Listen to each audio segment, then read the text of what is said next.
Hey, what's up, everybody? This is Daniel T. Adams with True Witness Studios, bringing you our very first ever tutorial. Now, this tutorial is actually a way of our saying thank you to someone on YouTube.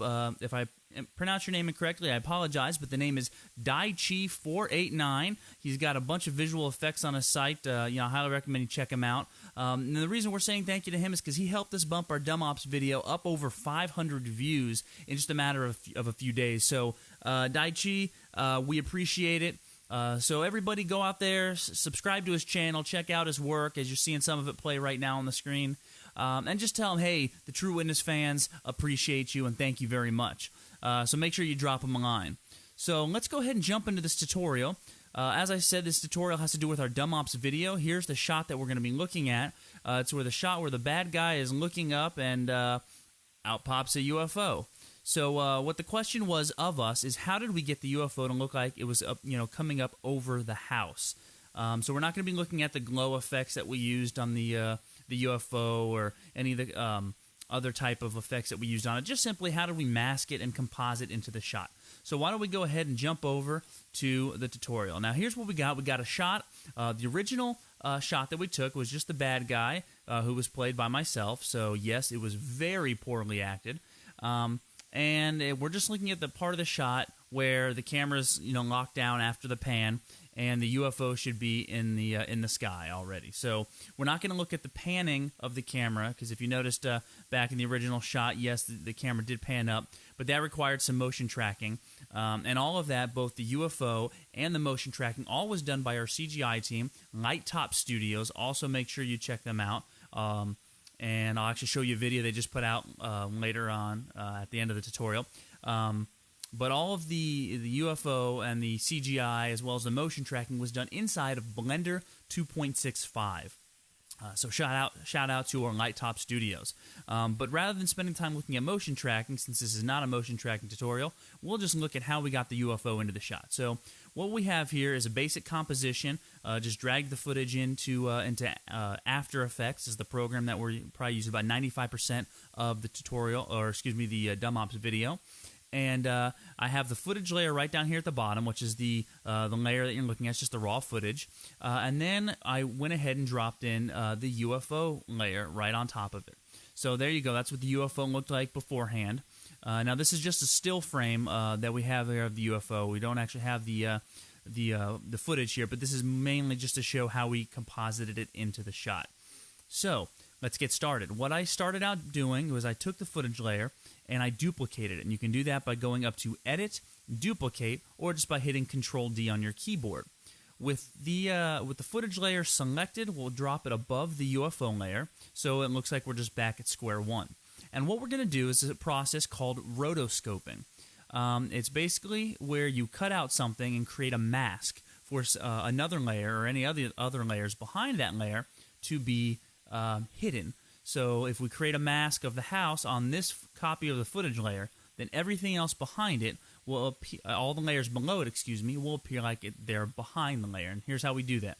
With our pen tool up here, you can select the pen tool, or you can just hit the G key on your keyboard.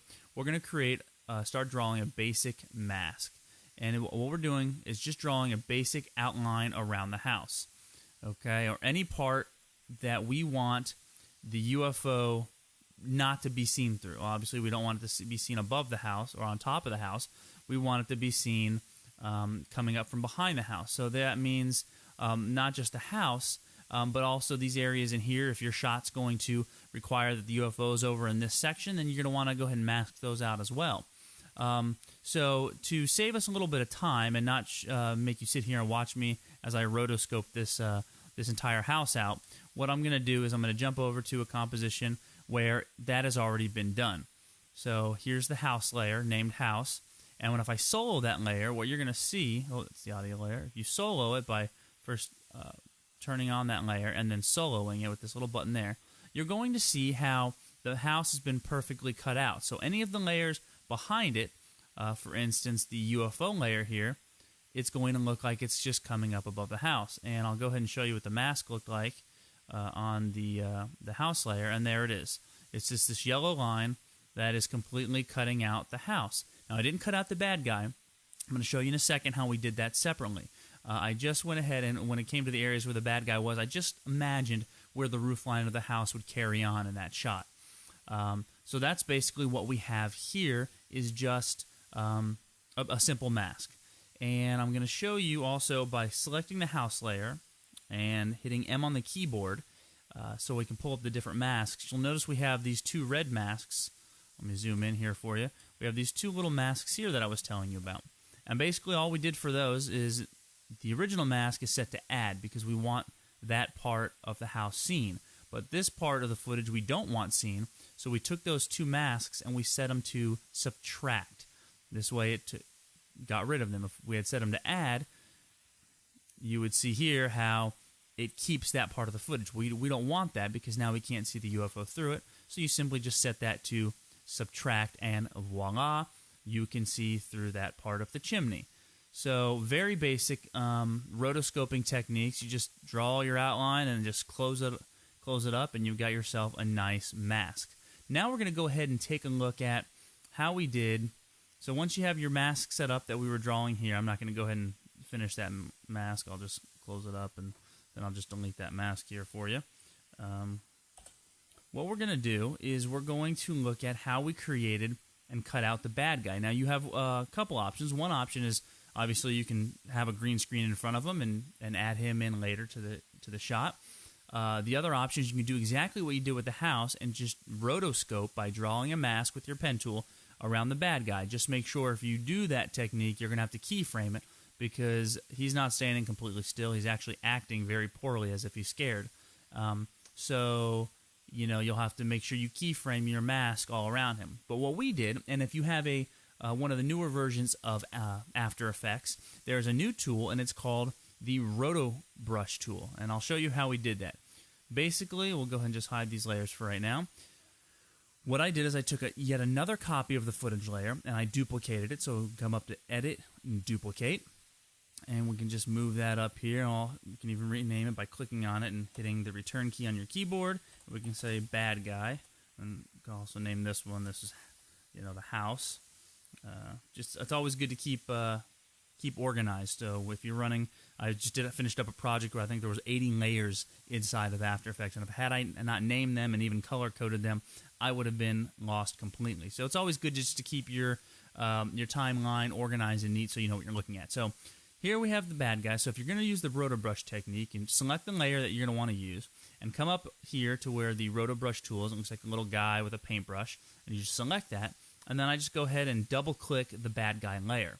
And it brings us into this window where you see this green paintbrush. And so all you do, instead of using the pen tool to draw a mask around the bad guy and having to keyframe that each frame or every couple frames, what you can do with the Roto Brush tool is paint out the section that you want the mask to be. In this case, we want it to be the bad guy.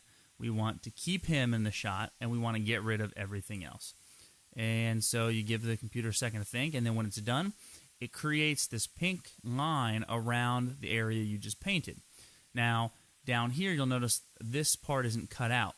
Now, I know that in my shot, the UFO is not going to cross this area. So it really doesn't matter if this is masked out or not. However, if in your shot, you know, your object or element is going to pass in this area, you're going to want to go ahead and cut that out. And the way to do that, I'll show you really quick. I'll just zoom in here a little bit.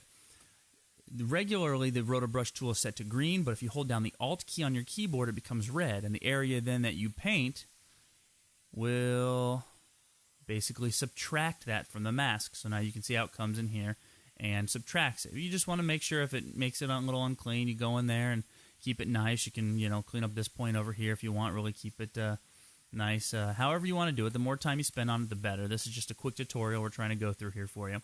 And then basically what you do is you just, you know, scrub through the timeline, you know, frame by frame, and instead of having to manually move the points as you would if you were rotoscoping, the algorithms inside of the Roto Brush tool created by the After Effects team manually try to find, based on the luminance or the colors, I'm not sure how they design it, but however they do, it works great because it will manually try to track that area. See, I'm not having to do anything other than scrub through it.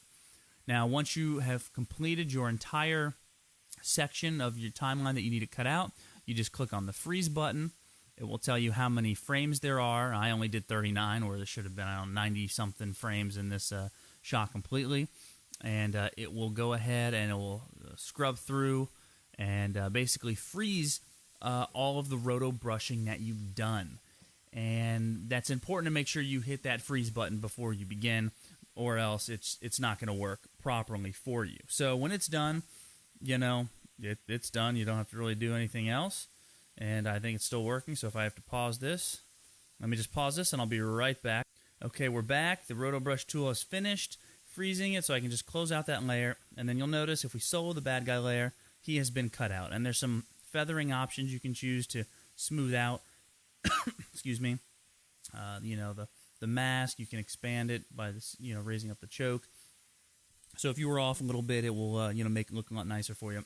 But that's basically it, because when you put it all together, here's the house, here's the bad guy. Excuse me.